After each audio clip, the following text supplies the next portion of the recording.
আসসালামু আলাইকুম। শিরোনামে আমন্ত্রণ জানাচ্ছি আমি মোহসেনা শাওন। শারীরিক অসুস্থতার কারণে আবারও হাসপাতালে নেওয়া হয়েছে সাবেক প্রধানমন্ত্রী ও বিএনপি চেয়ারপারসন বেগম খালেদা জিয়াকে। রোববার দিবাগত রাতে হঠাৎ অসুস্থতা বোধ করায় তাকে জরুরি ভিত্তিতে এভারকেয়ার হাসপাতালে নেওয়া হয়। বিএনপি চেয়ারপারসনের প্রেস উইং থেকে গণমাধ্যমকে এ তথ্য নিশ্চিত করা হয়। এর আগে ২রা জুলাই প্রায় ১১ দিন চিকিৎসা শেষে হাসপাতাল থেকে বাড়ি ফেরেন বিএনপি চেয়ারপারসন বেগম খালেদা জিয়া। এর প্রায় এক সপ্তাহেরও কম সময়ের মধ্যে জরুরি ভিত্তিতে আবারও হাসপাতালে নেওয়া হয় তাকে। তবে তার শারীরিক অবস্থা নিয়ে বিস্তারিত এখনো জানা যায়নি।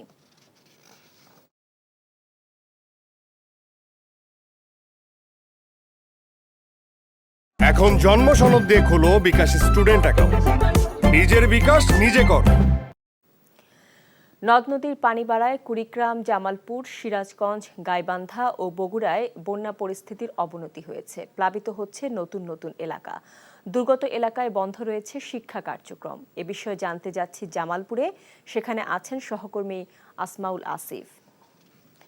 আসিফ, জেলার সার্বিক বন্যা পরিস্থিতি কেমন আমাদের জানাবেন, আর নতুন করে কোন কোন এলাকা প্লাবিত হয়েছে?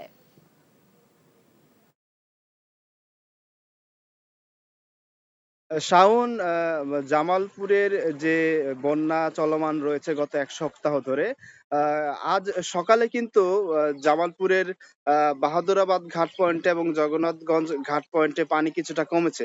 তবে পানি কিছুটা কমলেও কিন্তু দুর্ভোগ কমেনি। সার্বিক বন্যা পরিস্থিতি বলা যায় অপরিবর্তিত রয়েছে।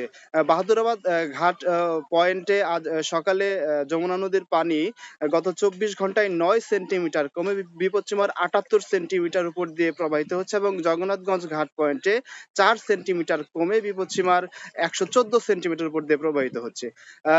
নতুন নতুন ভাবে আসলেই বিভিন্ন এলাকা প্লাবিত হচ্ছে, কারণ পানি এখন ধীরে ধীরে উজান থেকে ভাটির দিকে নামতে শুরু করেছে।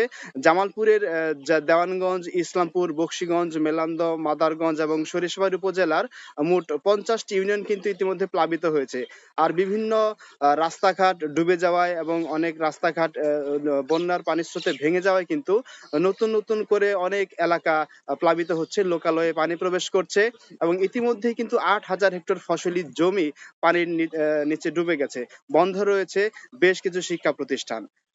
শাওন, এই ছিল আমার কাছে জামালপুরের বন্যার সর্বশেষ তথ্য।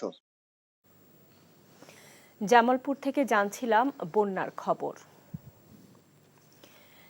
এদিকে কুড়িগ্রামেও বেড়েছে নদ নদীর পানি। এখন যাচ্ছি কুড়িগ্রামে, সেখানে আছেন সহকর্মী হাসিবুর রহমান হাসিব।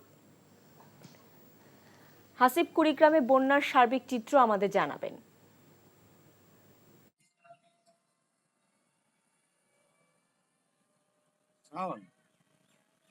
কুড়িগ্রামে গত ৭ দিন থেকে কিন্তু ব্রহ্মপুত্র, ধল্লা, তিস্তা সহ অন্যান্য নদ নদীর পানি বিপদসীমার উপর দিয়ে প্রবাহিত হচ্ছে। আপনাকে একটা জিনিস বলে রাখি, আমাদের কুড়িগ্রামের চরাঞ্চলের প্রায় ২ লাখ মানুষ কিন্তু এখনো পানিবন্দী। এই পানিবন্দী মানুষগুলোর হাতে যেটুকু খাবার ছিল, সে খাবারগুলো কিন্তু শেষ হয়ে গেছে। তারা বিভিন্নভাবে ধার দেনা করে এবং চড়া সুদে ঋণ নিয়ে কিন্তু তারা এই দুঃসময়টা পার করার চেষ্টা করছে। আমরা যদি বলি যে জেলা প্রশাসনের পক্ষ থেকে ইতিমধ্যে ২৯৩ মেট্রিক টন চাল এবং ২০ লক্ষ টাকা এই দুর্গত মানুষের জন্য বিতরণ করা হয়েছে, কিন্তু সেটা স্থানীয় জনপ্রতিনিধিরা বলছেন যে প্রয়োজনের তুলনায় সেটা কিন্তু খুবই সামান্য। শাওন, একটা জিনিস আপনাকে বলে রাখি যে অন্যান্যবার বন্যা দুর্গতদের মাঝে রাজনৈতিক দল কিংবা এনজিওরা যেভাবে সাহায্য নিয়ে এগিয়ে আসে, ত্রাণ নিয়ে এগিয়ে আসে, এবার কিন্তু এখন পর্যন্ত কুড়িগ্রামের ২ দফা বন্যায়ও আমরা সেটা লক্ষ্য করি। আমি গতকাল যে চিলমারিতে গিয়েছিলাম, সেখানে শুধু একটি উপজেলা চিলমারিতে ৬০,০০০ মানুষ পানিবন্দী, অথচ সেই ৬০,০০০ মানুষের জন্য যেটুক ত্রাণ সরকারিভাবে বরাদ্দ দেওয়া হয়েছে সেটি প্রয়োজনের তুলনায় খুবই সামান্য। আর জেলা সিভিল সার্জনের পক্ষ থেকে ৮৩টি টিম গঠন করা হলেও তাদের তৎপরতা এবং ঔষধ বিতরণের যে কার্যক্রম সেটাও খুব একটা চোখে পড়ছে না। তো শাওন, স্থানীয় মানুষ মনে করছে যে বন্যা যদি এভাবে চলতে থাকে তাহলে গবাদি পশু সহ মানুষ, এখানকার মানুষ, বন্যা দুর্গত মানুষ অনেক সংকটে পড়বে। এই ছিল শাওন কুড়িগ্রামের সর্বশেষ বন্যার অবস্থা। কুড়িগ্রাম থেকে জানছিলাম বন্যার খবর।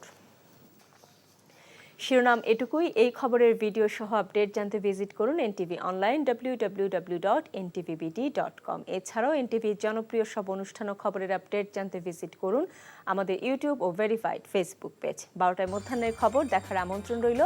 এতক্ষণ সাথে থাকার জন্য সবাইকে ধন্যবাদ।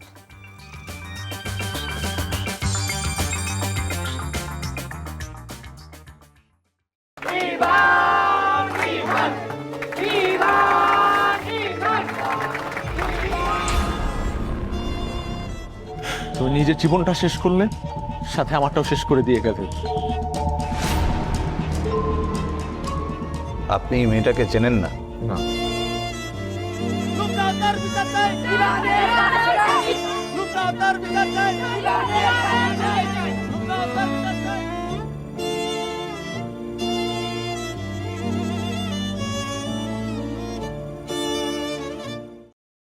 এখন জন্ম সনদ দিয়ে খোলো বিকাশ স্টুডেন্ট অ্যাকাউন্ট।